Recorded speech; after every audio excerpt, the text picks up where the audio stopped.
যে কোনো রান্নার ভিতরে একটু চেঞ্জ করলেই দেখা যাবে স্বাদের যে ভিন্নতা আসে সেটাই খুব ভালো লাগে। কারণ আমরা একই রান্না খেতে খেতে একটু বোর হয়ে যাই, তাই ভিন্ন স্বাদের খাবার খেতে চাই। হ্যালো ইব্রান, আসসালামু আলাইকুম। আমি লামিয়া, আপনারা দেখছেন লামিয়া রোমান কিচেন। প্রথমে আমি রান্নার জন্য এখানে কিছুটা চিকেন নিয়ে নিলাম। এখানে হাড়সহ মাংস নিয়েছি আমি এখানে চিকেনটা হাড়সহ নিয়েছি। চেষ্টা করেছি যেমন গলা, পা, পাখনা, খেঁচা সব সাইড থেকে নিতে, তবে এখানে ছোট ছোট টুকরা করার কারণে বোঝা যাচ্ছে না যে আমি হাড়যুক্ত মাংসটাই বেশি নিয়েছি। প্রথমে এখানে 1 চামচের মতো গোলমরিচ দিয়ে দেব, 1 চামচ আদা, 1 চামচ রসুন, স্বাদ মতো লবণ, একটু পরিমাণ সয়া সস। তোমরা যারা চিকেনের বাহিরটা অনেক মুচমুচে বা অনেক মোটা একটা লেয়ার চাচ্ছ তারা সয়া সসটা স্কিপ করবে, তাহলে একটু লিকুইড টাইপের ভাব এসে পড়বে। তবে যদি সয়া সস দাও তারপরে আবার যে পানি পানি ভাব আসবে সেটাকে একটু ফেলে দিয়ে তারপরে যদি মিক্স করো তাহলে ভালো হবে। এখানে প্রথমেই ডিম দিয়ে দিলাম একটা, চিকেনের পরিমাপ বুঝে। তবে আমার এখানে ডিমটা আরেকটু কম দিলে ভালো হতো, যদি পরিমাণ থেকে আরেকটু কমিয়ে রাখতাম। আমি এখানে ভুল করে পুরো ডিমটাই দিয়ে ফেলেছি। যাই হোক, তারপর আমি এখানে চিকেনের যে বাহির সাইডটা হালকা লেয়ার চাচ্ছি, যে কারণে আমি কর্নফ্লাওয়ারটা অত ঘন করব না। তোমরা যদি চাও মোটা লেয়ারযুক্ত তাহলে অবশ্যই বেশি করে দিয়ে নেবে, আর অবশ্যই ডিম যেন মাখা মাখা একটা ভাব আসে ওরকম দিবে। বেশি পরিমাণ হয়ে যায় ওরকমটা দিবে না, অল্প অল্প দেওয়ার চেষ্টা করবে। তাহলে কী হবে, কর্নফ্লাওয়ারটা অত বেশি পরিমাণ লাগবে না। আমি এখানে কিছুটা পরিমাণ আলুও নিয়ে নিলাম। আমি চেষ্টা করবো আজকে আলু দিয়ে রান্না করতে, যেহেতু বাচ্চাদের খাবার। অবশ্য বড়রাও খেতে পারবে, তবে বাচ্চারা এটা খুবই পছন্দ করে, যেহেতু সসযুক্ত খাবার, তারপরে খুবই ফ্লেভারযুক্ত একটা খাবার হবে এটা রান্না করার পরে।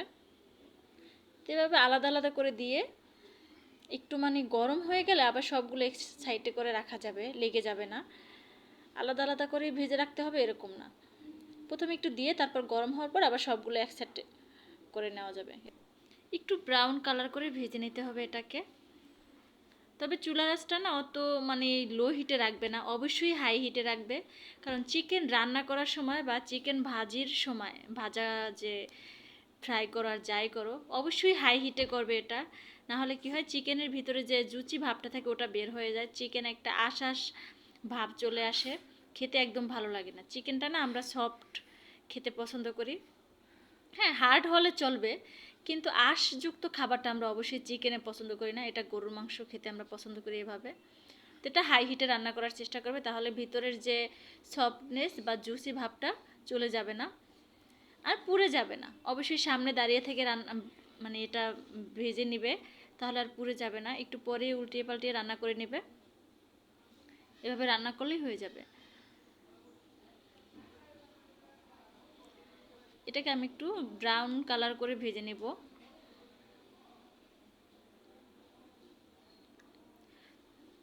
আরেকটা কথা বলে রাখি, তোমরা যারা যদি বড়রা খেতে চাও এটা অবশ্যই এখানে গুঁড়ো মরিচ অ্যাড করতে পারো, যারা ঝাল বেশি পছন্দ করো। আমি এখানে গুঁড়ো মরিচ দিতে চাচ্ছি না, এই জন্য শুধু গোলমরিচ বা ব্ল্যাক পেপার এটা ইউজ করলাম, যেহেতু আমি অতটা ঝাল চাচ্ছি না। তোমরা বেশি ঝাল চাইলে তোমরা গুঁড়ো মরিচ অবশ্যই ইউজ করবে, অথবা ব্ল্যাক পেপারের পরিমাণটা বাড়িয়ে দেবে যারা ঝাল চাচ্ছ। আমি যেহেতু ঝাল মিডিয়াম চাচ্ছি, আমার বাচ্চারা আছে, বাচ্চারা খাবে, সেজন্য আমি অল্প পরিমাণে গোলমরিচ ইউজ করলাম। এরপরে আমি ওই তেলের ভেতরেই কিছুটা আলু যে দিয়ে দিলাম ওটাকেও ভেজে নিলাম। একই মশলার সাথে কিন্তু আমি একসাথে ম্যারিনেট করে নিয়েছিলাম। এখন আমি তেলটা গরম হয়ে আসলে এই যে পেঁয়াজগুলো কেটে রেখেছি সেগুলো দিয়ে দিব। এটা বেশিটা সিদ্ধ করতে হবে না, যেমন 30 সেকেন্ডের মতো একটু লেড়ে চেড়ে রান্না করে নেব।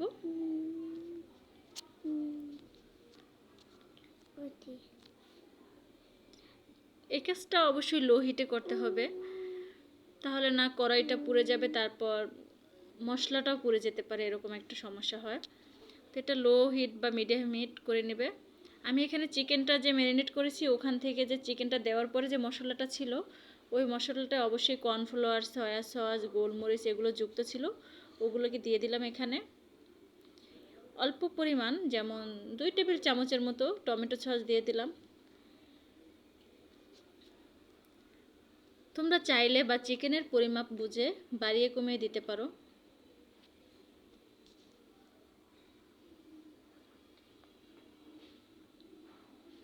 এরপর একটু পানি দিয়ে দিলাম।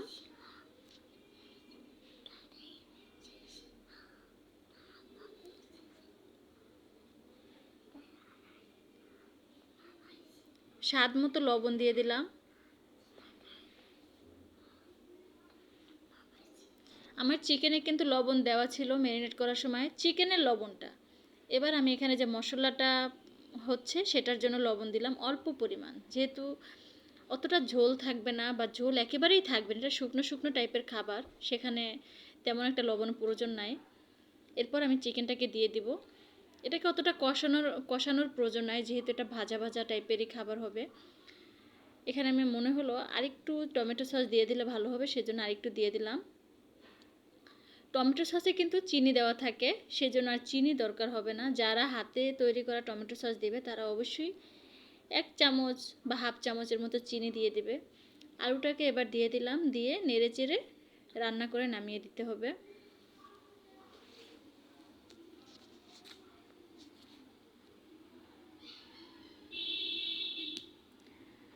2 থেকে 3 মিনিটের মতো রান্না করলে এটা পারফেক্ট, কারণ আলুটা একদম সিদ্ধ করে তারপর ভেজে নিয়েছি আমি।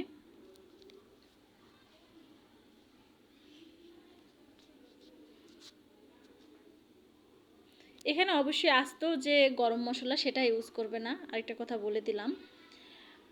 মানে চেষ্টা করবে গরম মশলাটা যে গুঁড়ো করা থাকে ওগুলো ইউজ করতে। যদি গুঁড়ো করা না থাকে তাহলে কি করবে তোমরা, হালকা তেলে দারচিনি এলাচি তারপরে শিলপাটায় বা ব্লেন্ডারে যেভাবে তোমরা পারো গুঁড়ো করে নেবে।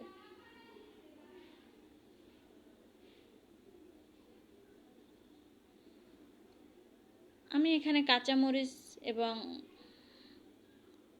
একটু লাল মরিচ, সবুজটা এবং লালটা কেটে দেখতে সুন্দর এবং হালকা যাতে ঝাল হয় সেজন্য দিয়ে দিলাম। তোমরা এখানে চাইলে অবশ্যই পেঁয়াজগুলি দিতে পারো, কিন্তু আমি এখানে দিব না, বা আমার বাসায় ছিল না এই জন্য আমি দিব না। এটা খেলে তোমরা অবশ্যই বুঝবে কীরকম খেতে ভালো লাগে। এটা খুবই টেস্টি। এটা অবশ্যই চিলি চিকেন না, তবে ওই টাইপের একটা খাবার। আমি ভিন্নভাবে রান্না করে দেখলাম, খেতে খুবই ভালো লাগে, তাই তোমাদের সাথে শেয়ার করলাম। ভালো থাকবে, আল্লাহ হাফেজ।